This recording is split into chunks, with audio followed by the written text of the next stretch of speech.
اسلامی تاریخ میں بہت سے عظیم سپہ سالار، حکمران اور مفکر گزرے ہیں، لیکن کچھ شخصیات ایسی ہیں جنہوں نے نہ صرف اپنے وقت میں بلکہ آنے والے صدیوں تک تاریخ کا رخ موڑ دیا۔ ایسی ہی ایک شخصیت سلطان صلاح الدین ایوبی کی ہے، جنہوں نے صلیبی جنگوں کے دوران مسلمانوں کی قیادت کی، بیت المقدس کو آزاد کروایا اور اپنے عدل و انصاف، رحم دلی اور عظمت کے کردار کی بدولت نہ صرف مسلمانوں کو بلکہ عیسائی دنیا میں بھی احترام حاصل کیا۔ صلاح الدین ایوبی کا اصل نام یوسف بن ایوب تھا۔ وہ 1137 میں یا 1138 میں موجود عراق کے شہر تکریت میں پیدا ہوئے۔ ان کے والد ایوب اور چچا شرکو کا تعلق کرد نسل سے تھا اور وہ نجم الدین ایوب کے خاندان سے تھے۔ صلاح الدین ایوبی کی پرورش ایک مذہبی اور فوجی ماحول میں ہوئی۔ ان کے والد اور چچا زنگی حکمران کے ماتحت خدمت انجام دے رہے تھے۔ صلاح الدین نے ابتدائی تعلیم دمشق اور حلب میں حاصل کی۔ وہ مذہبی تعلیم، فقہ، حدیث اور اسلامی تاریخ میں مہارت رکھتے تھے، لیکن ان کی شخصیت کا سب سے بڑا پہلو ان کی عسکری تربیت اور قائدانہ صلاحیت تھی، جو بعد میں پوری دنیا نے دیکھی۔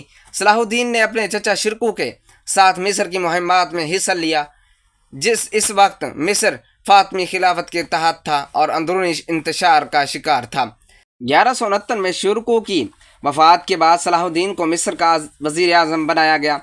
جلد ہی انہوں نے اپنی تدبیر، عدل اور نظم و ضبط سے فاطمی خلافت کے اثرات کو ختم کر کے مصر کو عباسی خلافت کے تحت کر دیا اور خود مصر کے سلطان بن گئے۔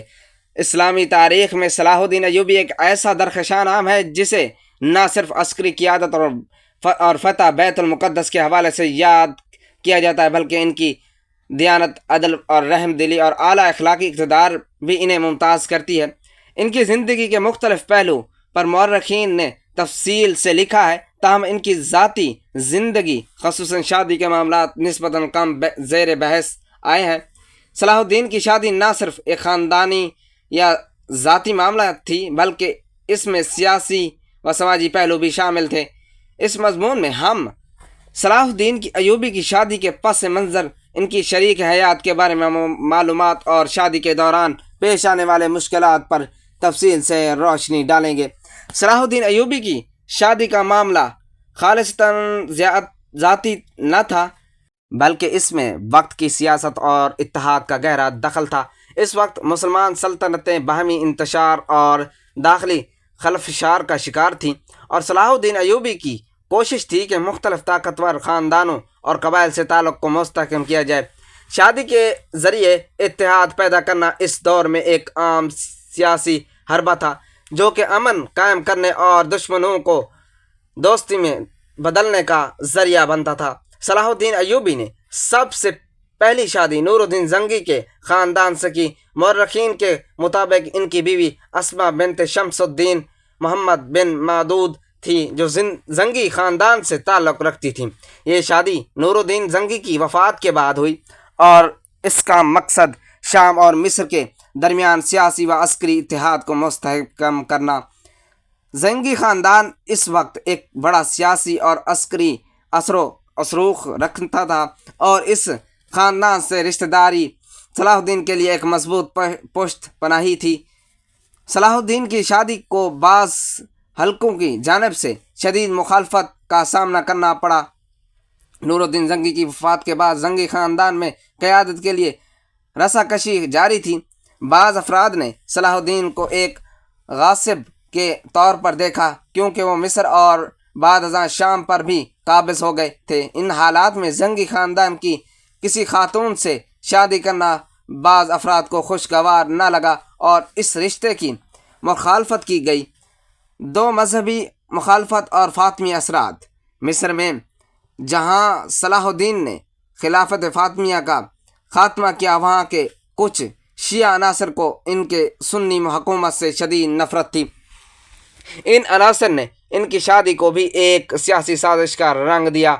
ان کا موقف تھا کہ صلاح الدین اپنی سیاسی پوزیشن حاصل کرنے کے لیے مذہبی اور خاندانی اقتدار کا احتساب کر رہے ہیں۔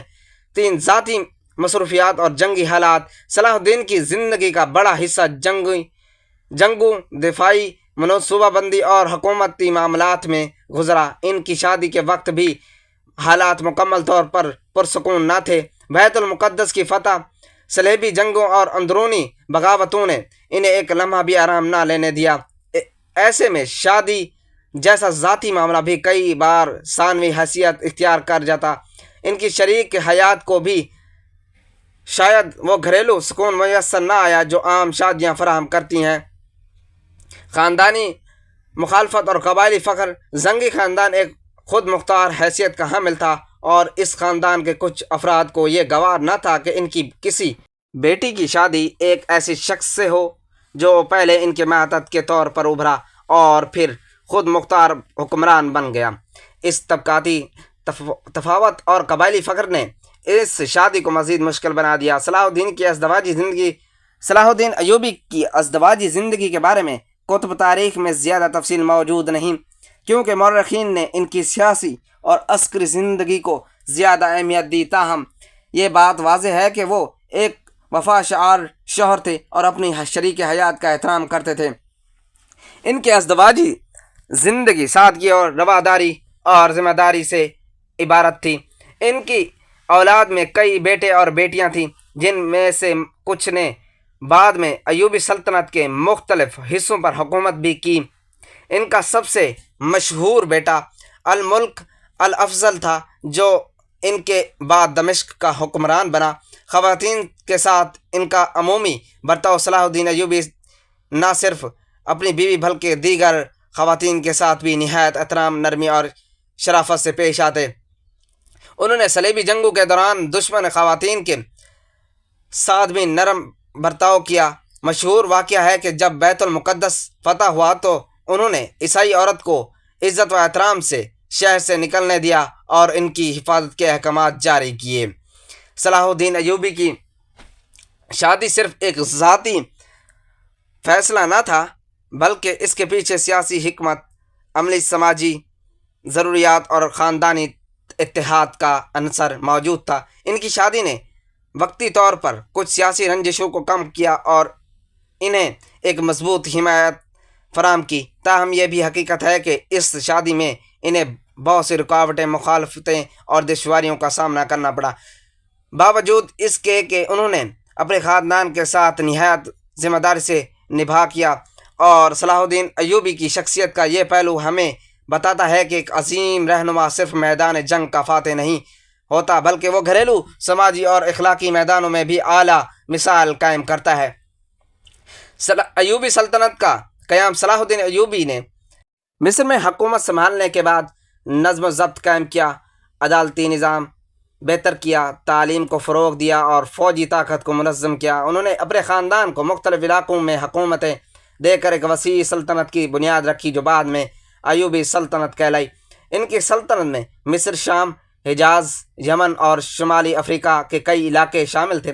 صلاح الدین ایوبی اور ابیلین کی دوستی ایک مشہور تاریخی واقعہ ہے جو ان کے کردار اور سفارت کاری کی اہمیت کو اجاگر کرتا ہے۔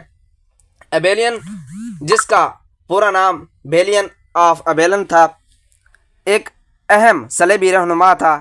ان دونوں کی دوستی کی کئی اہم جہتیں ہیں۔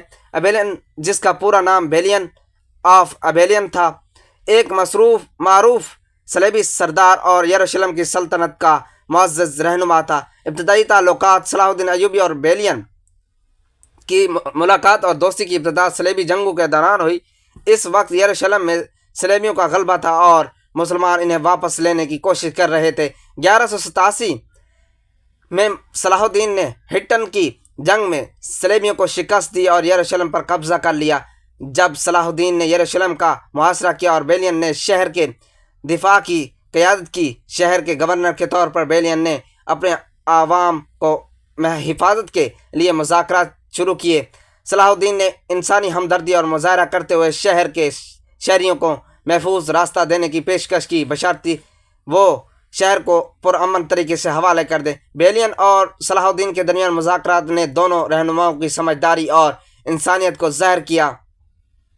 صلاح الدین نے بیلین کو اپنے خاندان اور دیگر شہریوں کے ساتھ شہر چھوڑنے کی اجازت دی اور اس کے ساتھ ساتھ عیسائیوں کو اپنی مذہبی مقامات کی زیارت کرنے کی بھی اجازت دی۔ یہ اقدامات دونوں رہنماؤں کی دوراندیشی اور انسانیت کے مظہر ہے۔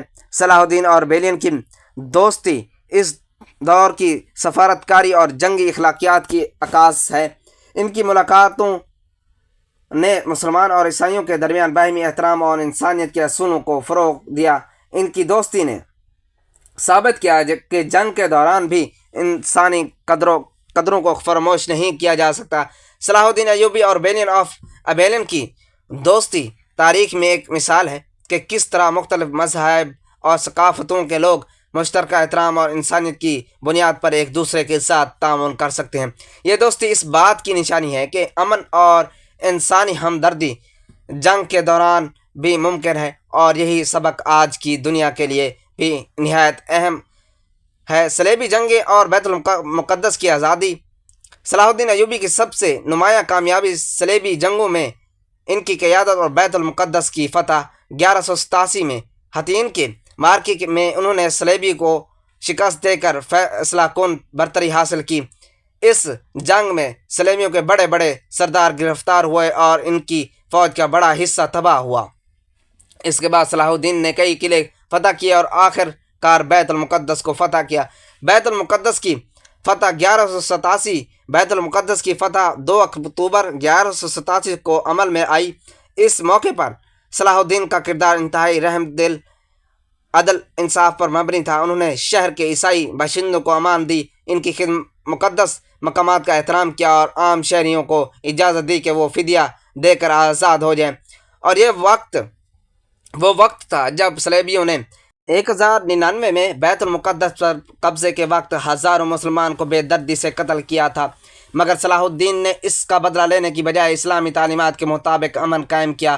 یورپی دنیا میں صلاح الدین کی مقبولیت، صلاح الدین ایوبی کی شرافت اور انصاف کی شہرت یورپ تک پہنچی۔ یورپی مورخین نے بھی ان کے عدل اور کردار کو سراہا۔ رچرڈ دی لائن ہارٹ، جو تیسری صلیبی جنگ کے دوران ان کے خلاف لڑا، ان سے نہ صرف متاثر ہوا بلکہ ان دونوں کے درمیان کئی خطوط کا تبادلہ بھی ہوا اور باہمی احترام کی فضا قائم رہی۔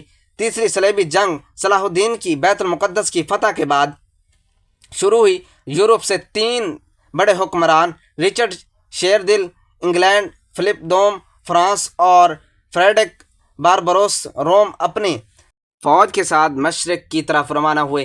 اس جنگ میں کئی خون ریزی مارکے ہوئے، جن میں اکہرے، اسکلان اور دیگر علاقے شامل تھے۔ تاہم رچرڈ اور صلاح الدین کے درمیان کوئی فیصلہ کن جنگ نہ ہو سکی۔ بالآخر 1192 میں دونوں فریقین کے درمیان ایک معاہدہ طے پایا، جس کے تحت بیت المقدس مسلمانوں کے پاس رہا، لیکن عیسائی زائرین کو اس میں داخل کی اجازت دی گئی۔ اس معاہدے نے علاقے میں نسبتی امن قائم کیا۔ صلاح الدین ایوبی کی شخصیت میں کئی خصوصیات نمایاں تھیں۔ عدل و انصاف، انہوں نے اپنی سلطنت میں قانون کی بالادستی قائم کی، عوام کے ساتھ ہمدردی اور رعایا کی خیر خواہی کو ترجیح دی۔ شرافت اور رحم دلی، فتح کے بعد دشمنوں کے ساتھ بھی نرمی برتی۔ ان کے اس کردار نے انہیں دشمن کے دلوں میں بھی مقام دیا۔ مذہبی لگاؤ، اور وہ ایک سچے مسلمان تھے، نماز، روزہ، زکوٰۃ اور حج کے پابند تھے۔ وہ علماء اور صوفیاء کی عزت کرتے تھے، علم و ادب سے محبت۔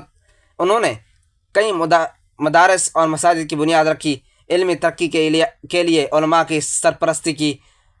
فوجی حکمت علمی اور ان کی جنگی حکمت عملی مثالی تھی، اور وہ دشمن کے حملوں کا انتظار نہیں کرتے تھے بلکہ خود پیش قدمی کرتے تھے۔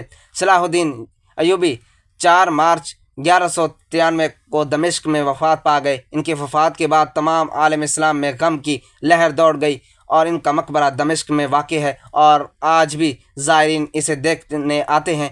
انہوں نے اپنی زندگی میں دولت جمع نہیں کی۔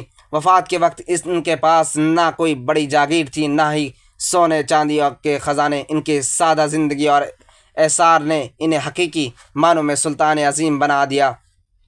آج بھی سلطان صلاح الدین ایوبی کا نام مسلمانوں میں عزت اور غیرت، اتحاد اور دینی حمایت کی علامت سمجھا جاتا ہے۔ ان کے کارنامے صرف تاریخ کا حصہ نہیں بلکہ ان کا دور کے لیے بھی سبق آموز ہیں۔